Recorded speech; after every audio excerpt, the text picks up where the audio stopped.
आपको बताएं मुहर्रमुल हराम का मरकजी जुलूस निश्तर पार्क से बरामद हो गया। जुलूस रवायती रास्ते से होता हुआ हुसैनिया ईरानिया इमाम बारगाह पर पहुंचकर इख्तिताम पजीर होगा। जुलूस में सिक्योरिटी के क्या इंतजामात हैं बता रहे हैं हमारे नुमाइंदे कफील अहमद। कफील बताइएगा क्या इंतजामात देख रहे हैं।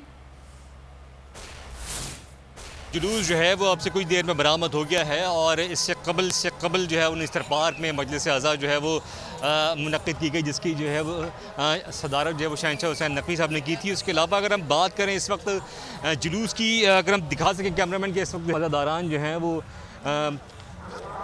वो इस वक्त बाहर आ रहे हैं और बड़ी तादाद में जो है वो इस वक्त मौजूद भी हैं। सिक्योरिटी की अगर हम बात कर लें तो बहुत सख्त इंतजाम जो हैं वो किए गए हैं। मजमूई तौर पर 18,000 से ज़ायद जो है वो सिक्योरिटी एहलकार इस वक्त, अगर पुलिस एहलकार और दीगर जो SSU कमांडोज़ हैं वो इस वक्त यहाँ पर तैनात हैं। उसके अलावा बुलंद इमारतों के ऊपर भी जो है वो स्नाइपर्स मौजूद हैं।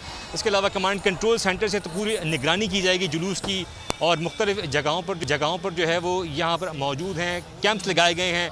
और जो ये बताया जाए कि नमाज ज़ोहरैन है वो तब सेंटर पे अदा की जाएगी, और जो रवायती रास्ते हैं जुलूस के, वहाँ से होता हुआ जुलूस जो है वो हुसैनिया ईरानिया इमाम बारगाह पर जो है। बहुत शुक्रिया कफील अहमद अपडेट है।